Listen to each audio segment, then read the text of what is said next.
Salut! Alors aujourd'hui, je vous propose qu'on fasse des boîtes aux dimensions parfaites pour ranger des ATC. Bien sûr, il y a d'autres variantes possibles, donc vous pouvez vous en servir pour emballer un joli cadeau ou pour envoyer en ajoutant dans un Happy Mail par exemple. Alors je vais vous donner toutes les dimensions. Comme vous pouvez voir, j'ai mis un papier déco en matage sur un papier fond noir sur celui-ci, sur cette boîte-ci. Et là, un papier déco sur fond blanc pour cette boîte-là. Donc je vous donnerai toutes les dimensions, on va le faire ça ensemble. J'ai utilisé du papier action pour ces deux boîtes que je vous montre, et on va aussi utiliser du papier action pour celui qu'on va faire ensemble. Alors, je vous montre. J'ai fait des petites encoches, mais là c'est à voir selon ce à quoi vous destinez les boîtes, bien sûr. L'intérieur, c'est donc de la couleur du papier de fond. Et ici, je vous montre, alors celle-ci, elle est utilisée. C'est une de mes boîtes dans laquelle je range déjà les ATC que j'ai reçus. C'est une grande partie des ATC que j'ai reçus pour mon concours de l'année dernière. Voilà un petit clin d'œil à toutes celles qui vont reconnaître leur création. Je pense qu'elles ne sont pas toutes là parce que j'avais déjà une autre boîte dans laquelle j'avais commencé à ranger d'autres ATC. Là, je suis chez des amis. J'ai emmené un petit peu de matériel de scrap et d'ailleurs j'ai oublié mon tapis de découpe, c'est pour ça que j'ai un fond gris aujourd'hui, mais ça ne nous empêchera pas de mettre de la couleur avec les papiers qu'on va scraper aujourd'hui. Et j'ai oublié ma troisième boîte, donc je m'excuse par avance pour celles qui n'auront pas reconnu leurs ATC, elles sont restées chez moi. Voilà. Alors je vais vous montrer l'album, le bloc de papier de Action que j'utilise. C'est celui-ci, il est sorti dans la deuxième partie de l'année dernière, je crois. Je regrette de ne l'avoir pris qu'en un seul exemplaire parce que je l'aime beaucoup. J'avais un petit peu hésité à le prendre du fait qu'il ait pas mal de violet. Et en fait, je trouve le violet très apaisant cette année. J'ai envie de le scraper. Voilà. Et je le trouve très très bien assorti ce bloc. Il a vraiment de très jolies couleurs. Voilà. C'est doux et en même temps, il y a un petit peu de peps. Avec les papiers un peu saumonés qu'on y trouve. Et rosé. Donc ça c'est pour le papier déco et on va utiliser du papier blanc, enfin en tout cas moi je vais utiliser du papier blanc si j'arrive à l'attraper, voilà, pour faire ma base de boîte. Donc pour le premier papier vous allez avoir besoin d'un morceau qui fait 23 cm par 16 cm de hauteur et d'un deuxième morceau qui fait 24,2 cm de longueur et 9,5 cm de hauteur. Donc ça c'est pour la base et ça c'est pour le couvercle.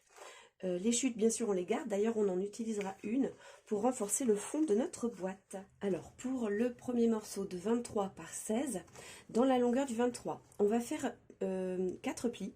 1 à 4 cm en partant de la gauche. Toujours en partant de la gauche, 1 à 11 cm, 1 à 15 cm et 1 à 22 cm. Puis, on tournera sur le côté. Et là, on fait 2 plis. 1 en partant de la gauche, toujours 3 cm et 1 à 12,5 cm. Voilà mon résultat. Donc on a des bandes qui font 3,5 en haut et en bas, d'accord? On va faire des petites découpes ici. Voilà. Alors je vais peut-être vous refaire la mise au point parce que je ne vois pas bien si vous avez une mise au point parfaite. Hop. Je vais vous faire après une prise de vue un peu plus proche, hein, au cas où vous ne verriez pas bien. Voilà. Hop. Et on va couper sur les côtés. Alors, bien sur la ligne de pliage ici. Et ici, on va faire en encoche. Et de même, ici en encoche. Et bien sur la ligne de pliage en haut. Voilà, je me mets debout pour être sûr que vous voyez bien. Les deux petites encoches que j'ai faites. Voyez, ici et ici. Et donc en bas, voilà, j'ai cranté. Je me suis bien arrêtée au début du pli. Alors maintenant, on va rabattre la bande du dessus vers l'intérieur comme ça. Et avant de la coller, on va dessiner notre encoche et la découper maintenant. Ce sera plus facile que de le faire sur papier collé. Ce sera moins difficile avec les ciseaux ou avec le cutter. Donc on va les dessiner, cette encoche, sur cette bande ici. Alors vous allez tracer deux repères à partir du haut à 2,5 cm. Ici et ici. Et vous allez tracer une ligne sur ces 2,5 cm. Ensuite, à partir du pli de gauche, vous allez faire une petite marque sur la ligne que vous avez déjà tracée à 1,5 cm de la gauche. La même chose à partir de la droite, 1,5 cm. Ok? Voilà. Donc là, j'ai tracé mes repères sur la ligne qui est à 2,5 cm du haut un point à 1,5 cm pardon, de la gauche et à 1,5 cm de la droite.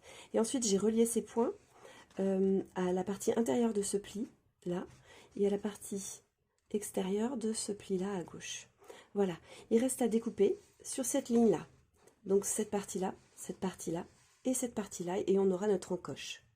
Et voilà, donc maintenant je vais gommer mes petites marques au crayon, puisque ça va être à l'intérieur de ma boîte, et je ne veux pas que ça se remarque.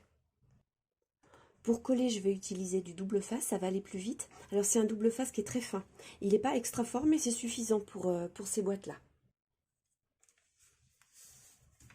Maintenant, on va pouvoir faire le marquage de tous les plis. Donc tout va se faire vers l'intérieur. C'est-à-dire que la bande, les bandes du bas vont remonter vers l'intérieur. Et ensuite, toutes celles-ci, comme ça. D'accord? Et puis maintenant, on va pouvoir procéder au matage. Donc on va coller le papier déco sur la partie extérieure. Alors ici, souvenez-vous, on a rabattu la languette vers l'intérieur, d'accord? Donc ça, c'est l'intérieur de ma boîte. Donc il va vous falloir 2 morceaux de 6,7 cm de large et de 9,2 cm de haut. Ça va être pour les deux grandes parties. Sachant qu'ici, on a donc notre encoche. Je vous montrerai ma technique pour le matage sur les parties comme ça, avec des particularités. Je vais vous montrer comment je m'y prends. Mais vous pouvez préparer déjà ces deux morceaux-là. Et puis pour cette partie-là et cette partie-là, les côtés de la boîte, il nous faut 2 morceaux de 3,8 cm par 9,2 cm de hauteur. Donc pour résumer, vous préparez, si vous faites tout le tour de la boîte dans le même papier, il vous suffit de préparer une bande de 21 cm de longueur pour 9,2 cm de hauteur. Et vous allez couper à 6,7, 10,5, 17,2 et le dernier morceau, donc il finit à 21 cm.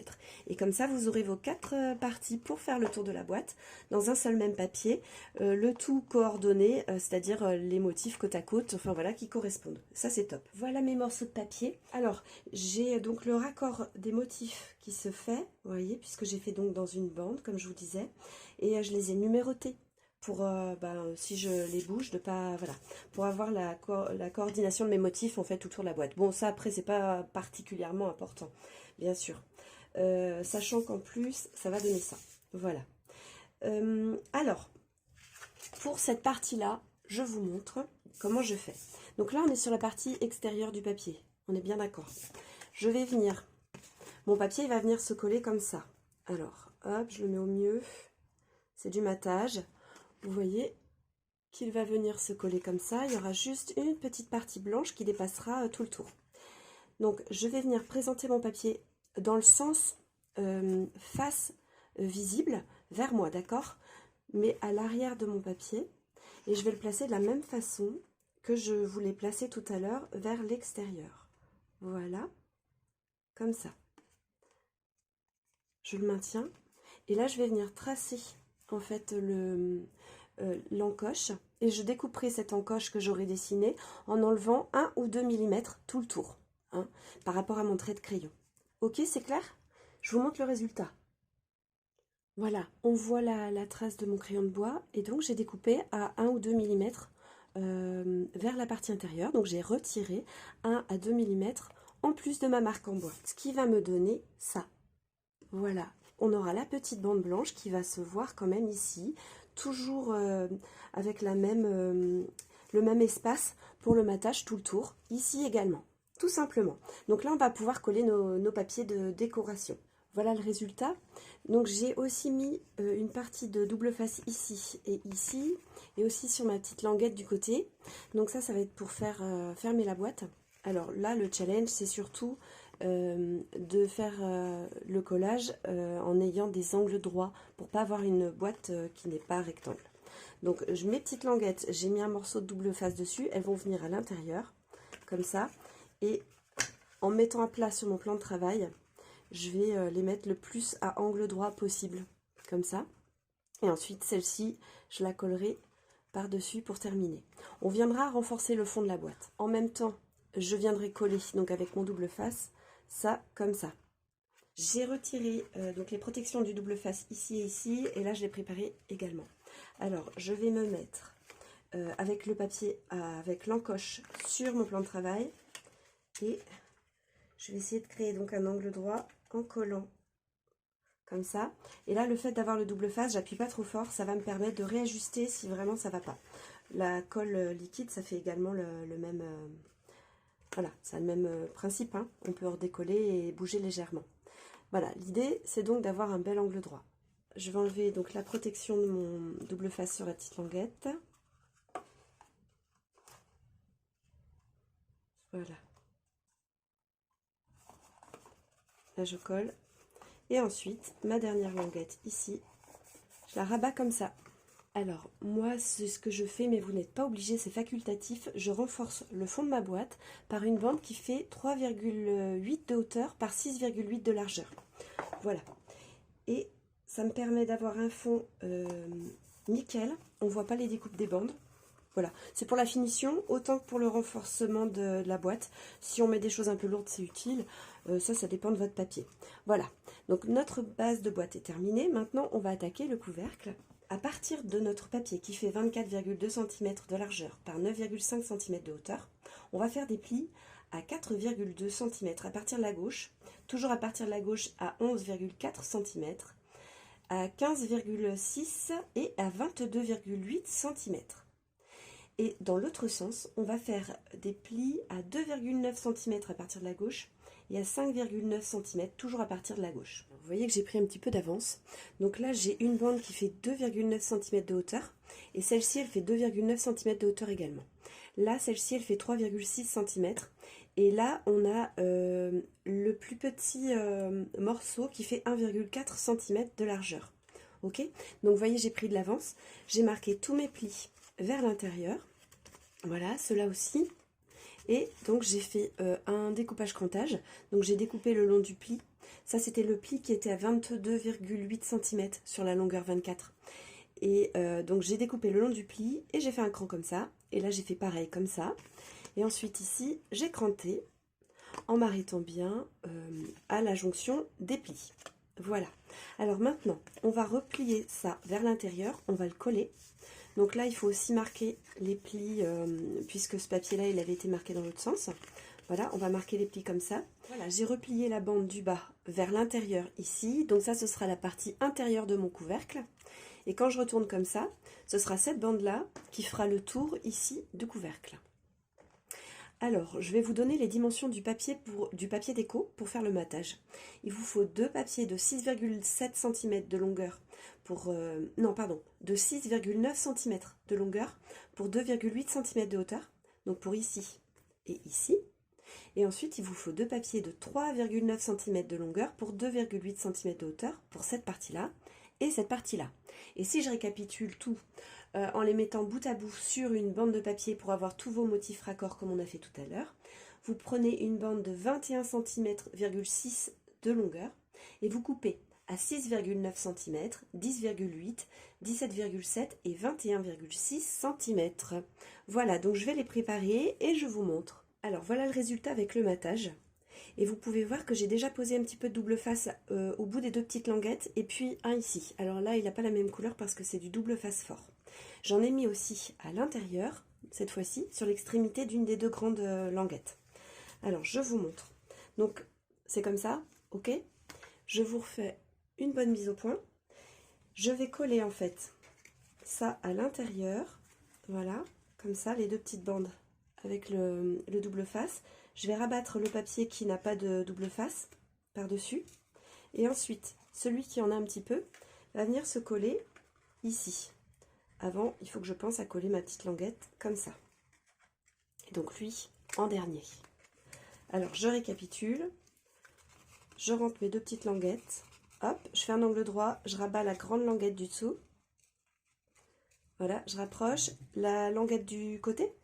Voilà, je la colle comme ça. Et ensuite, je colle celle-ci. Bon, c'est la même chose que ce qu'on a fait pour la boîte, sauf que c'est en petit. Hein. D'accord ? On a presque terminé le couvercle. Il nous reste à faire le matage du dessus. Et puis, c'est facultatif, mais on peut coller un morceau de papier blanc aussi à l'intérieur pour cacher les petits rabats. Et moi, ça va cacher aussi un petit endroit où j'ai déchiré parce que j'avais mal collé, j'ai repris. Et comme c'était du double face, ça a un petit peu déchiré mon papier. Donc, il vous faut deux morceaux de papier de 6,9 cm de longueur par 4,1 cm de hauteur. Alors voilà le résultat de la boîte terminée. Donc là j'ai fait une petite déco. J'ai utilisé une étiquette qu'il y avait dans le même bloc que les papiers déco là, de Action. J'ai fait un matage sur du papier miroir rose gold que je prends à Craftelier, sur Craftelier. Donc je l'ai utilisé aussi pour mes petites fleurs comme vous voyez. Je trouve que ça se marie bien avec le rose du papier là. Voilà, donc c'est encore une façon de terminer un bloc de papier qu'on aime beaucoup, pour lequel on a fait d'autres créations, avec laquelle on a fait d'autres créations, et quand il nous reste un petit peu de papier, on peut faire ça, parce que vous avez vu qu'en papier déco, je n'ai utilisé que 2 bandes de papier. Donc voilà, encore une petite astuce pour finir les papiers qu'on a dans nos tiroirs, qu'on aime beaucoup. En plus de ça, je trouve que ça décore joliment l'espace créatif qu'on a. Voilà, alors j'espère que cette vidéo vous a plu. Si c'est le cas, pensez à me laisser un petit pouce, ça m'encourage pour vous proposer toujours plus de contenu.